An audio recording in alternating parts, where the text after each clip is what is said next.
નમસ્કાર મિત્રો, સ્વાગત છે તમારું અમારી યુટ્યુબ ચેનલ ઓનલી ઇશ્યુની અંદર. મિત્રો, વર્ષના છેલ્લા દિવસે અને નવા વર્ષના પહેલા દિવસે મિત્રો ગુજરાતની અંદર વરસાદને લઈને આગાહી કરવામાં આવી છે અને એનું સૌથી મોટું કારણ છે વેસ્ટર્ન ડિસ્ટર્બન્સ. તમે જોઈ શકો છો વેસ્ટર્ન ડિસ્ટર્બન્સ છે, ખાસ કરીને વેસ્ટર્ન એટલે કે પશ્ચિમી તરફથી આવતા હોય છે. ઈરાન, ઈરાક, પાકિસ્તાન, અફઘાનિસ્તાન તરફથી જે ઠંડા પવનો જે હિમાલય ઉપર બરફ વર્ષા થતી હોય છે તે વધારે પ્રમાણની અંદર જ્યારે મિત્રો ગુજરાત આવે છે ત્યારે તેની અસર છેક મિત્રો રાજસ્થાન અને ગુજરાત સુધી પણ થાય છે. વધારે અસર થાય તો આ વાદળો છેક મિત્રો કચ્છ, ઉત્તર ગુજરાત અને સૌરાષ્ટ્ર સુધી પહોંચી આવે છે અને તેને હિસાબે જ મિત્રો અંબાલાલ પટેલ હોય, પરેશ ગોસ્વામી હોય કે પછી ખાસ કરીને વેધર એનાલિસ્ટ અશોકભાઈ પટેલ હોય, આ તમામ દ્વારા મિત્રો હવામાન વિભાગ દ્વારા પણ મિત્રો મેપ જાહેર કરી અને ગુજરાતની અંદર મિત્રો આ 2 દિવસ મિત્રો ખાસ કરીને વરસાદને લઈને આગાહી કરવામાં આવી છે. સાથે સાથે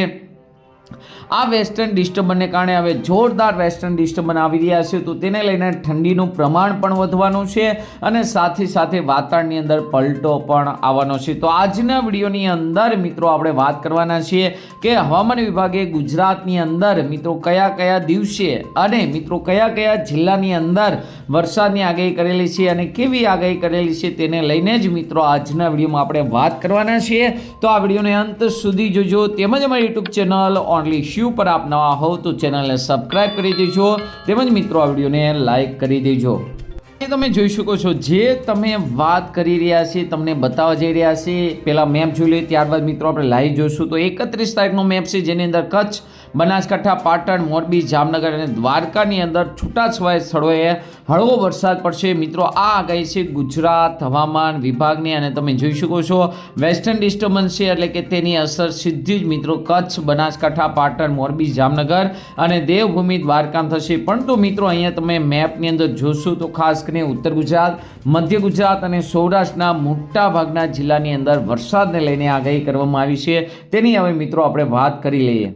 તમે જોઈ શકો છો કે વેસ્ટર્ન ડિસ્ટર્બન્સ કઈ રીતે ગુજરાત તરફ આગળ વધી રહ્યું છે. આ જે પટ્ટો છે મિત્રો આપણે જોઈએ છીએ કે વેસ્ટર્ન ડિસ્ટર્બન્સ છે એ પશ્ચિમ તરફથી આવતા હોય છે અને તેની સાથે આપણે વાત કરીએ કે મોટું જ્યારે વધારે પ્રમાણમાં વેસ્ટર્ન ડિસ્ટર્બન્સ આવે ત્યારે હિમાલય તરફ જવાને બદલે ગુજરાત તરફથી આગળ વધી અને પછી આગળ જાય છે.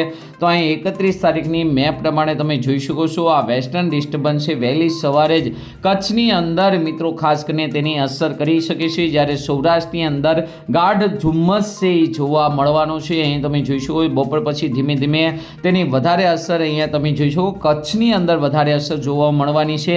ત્યારબાદ મિત્રો ખાસ કરીને દ્વારકા છે, જામનગર છે, પોરબંદર છે, જુનાગઢ જિલ્લો છે, તેમજ ઉત્તર ગુજરાતની અંદર બનાસકાંઠા છે, તો આ વિસ્તારોની અંદર મિત્રો ખાસ કરીને વરસાદ જોવા મળી શકે છે અથવા ભારે ઝાકળ જોવા મળી શકે છે. વરસાદની સૌથી વધુ વરસાદની આગાહી છે કચ્છની અંદર જોવા મળી રહી છે. સૌરાષ્ટ્રની અંદર પણ છૂટાછવાયા વિસ્તારમાં છાંટા જોવા મળી શકે છે. ઉત્તર ગુજરાતમાં પણ વરસાદની આગાહી છે. અહીંયા મિત્રો મેપ છે તમે ક્લિયર જોઈ શકો છો. સૌરાષ્ટ્રની અંદર પણ આગાહી છે, ઉત્તર ગુજરાતમાં, કચ્છની અંદર તો મિત્રો ખાસ કરીને વરસાદની ભારે આગાહી છે. ત્યારબાદ મિત્રો તમે જોઈ શકો છો આ વેસ્ટર્ન ડિસ્ટર્બન્સ છે એ આગળ વધી અને ઉત્તર ગુજરાત તરફ જઈ રહ્યું છે. તો તમે જોઈ શકો સાંજના તરફે મિત્રો ડીસા છે, બનાસકાંઠા છે, સાબરકાંઠા છે, પાટણ છે, મહેસાણા છે, અરવલ્લી છે, મોડાસા છે, તો આ વિસ્તારોની અંદર વરસાદ જોવા મળી શકે છે. કચ્છની અંદર વાત કરીએ તો ત્યાં પણ વરસાદની આગાહી છે. સૌરાષ્ટ્રની વાત કરીએ તો અમરેલી છે, ગીર સોમનાથ છે, જુનાગઢ છે, તો આ વિસ્તારોની અંદર પણ વરસાદની થોડી ઘણી શક્યતાઓ જોવા મળવાની છે. અને વહેલી સવારે તમે જોઈ શકો છો ખાસ કરીને ગાઢ ધુમ્મસ અને ક્યાંક ક્યાંક મિત્રો વધારે ધુમ્મસને કારણે મિત્રો વહેલી સવારે છાંટા પણ જોવા મળી શકે છે. અને અહીંયા તમે જોઈ શકો છો લાસ્ટમાં સિસ્ટમ છે મધ્ય ગુજરાત એટલે કે અમદાવાદ, ખેડા, આણંદ છે એના વિસ્તારો ઉપરથી પણ પસાર થઈ રહી છે, તો ત્યાં પણ મિત્રો અસર રહેશે.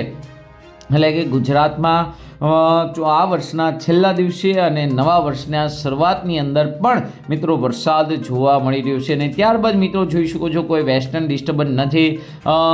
તેને લઈને મિત્રો ખાસ કરીને આગામી 15 સુધીનું જે 15 તારીખ સુધીનું વાતાવરણ જોઈએ તો એકદમ ક્લીન રહેશે, પરંતુ પવનોની દિશા છે મિત્રો ઉત્તરની રહેશે એટલે કે ભારે ઠંડીનો ચમકારો જોવા મળશે. અહીં તમે જોઈ શકો છો કોઈ વેસ્ટર્ન ડિસ્ટર્બન્સ નથી. અને આપ શું જાણો છો જ્યારે વેસ્ટર્ન ડિસ્ટર્બન્સ જતા રહેશે ત્યારે ભારે ઠંડીનો ચમકારો જોવા મળતો હોય છે. તો આજના દિવસે મિત્રો આપણે ઠંડી પણ જોઈ લેવી, હાડ થીજાવી નાખે તેવી ઠંડીની મિત્રો અહીંયા આગાહી કરવામાં આવી છે. વહેલી સવારનું તાપમાન જ મિત્રો અહીંયા તમે જોઈ શકો છો, ખાસ કરીને 12-13 ડિગ્રીની આસપાસ અહીંયા તમે જોઈ શકો છો. મહેસાણામાં 13, ઉત્તર ગુજરાતની અંદર 15 ડિગ્રી સુધી, અને બપોર પછીનું તાપમાન જોઈ શકો છો, ખાસ કરીને 24, 25 અને વધીને 27 તારીખ સુધી. વેસ્ટર્ન ડિસ્ટર્બન્સ ગયા પછી મિત્રો ખાસ કરીને પવનોની દિશા બદલાતા અહીંયા તમે જોઈ શકો છો, ખાસ કરીને કચ્છની અંદર 10 ડિગ્રી 12 ડિગ્રી અહીંયા તમે જોઈ શકો છો. એટલે કે ભારે ઠંડીનો રાઉન્ડ છે એ હવે ગુજરાતમાં જોવા મળશે. બપોરનું તાપમાન પણ મિત્રો 25 ડિગ્રી, એટલે કે ઉનાળામાં આપણે જે એસી ચાલુ કરીએ આવો ઠંડો પવન છે બપોરે પણ જોવા મળશે. તાપમાન છે દિવસે ને દિવસે ઘટતું જશે. અહીં તમે જોઈ શકો 2 તારીખે 11 ડિગ્રી તાપમાન, એટલે કે હાડ થીજાવી નાખે તેવી ઠંડી જોવા મળશે. અને બપોરનું તાપમાન ક્યાંય પણ 25 ડિગ્રીથી વધેલું જોવા મળી રહ્યું નથી. એટલે કે ભારે ઠંડીનો ચમકારો છે એ આગામી સમયની અંદર જોવા મળશે. એટલે કે ખરી ઠંડી હવે પણ જોવા મળવાની છે, જેની અંદર તાપમાન મિત્રો આપણે જોયું તેમ મિત્રો ઘટી અને ખૂબ જ નીચલા લેવલે જઈ રહ્યું છે. આ પહેલા મિત્રો પણ અંબાલાલ પટેલ દ્વારા પણ મિત્રો ખાસ કરીને વરસાદને લઈને મિત્રો આગાહી કરવામાં આવી હતી. તો તે પ્રમાણે જોવા જઈએ તો ખાસ કરીને અંબાલાલ પટેલની ખૂબ જ વધારે આગાહી, મહિના દિવસ સુધીની આગાહીઓની જાહેરાત કરતા હોય છે. તેમના પ્રમાણે કહેવામાં આવ્યું હતું કે ખાસ કરીને જાન્યુઆરી મહિનાના શરૂઆતની અંદર મિત્રો માવઠું જોવા મળી શકે છે અને ભારે ઠંડી, તો તે પ્રમાણે જ મિત્રો જોવા મળી રહ્યું છે. તો ગુજરાતની અંદર 2 દિવસ 31 અને 1 તારીખે મિત્રો ખાસ કરીને વરસાદને લઈને આગાહી છે. આ બાબતે મિત્રો તમારા વિસ્તારમાં કેવું વાતાવરણ છે જરૂરથી અમને કોમેન્ટમાં જણાવજો. આજના વિડીયોમાં આટલું જ. અસ્તુ. જય હિન્દ, જય ભારત.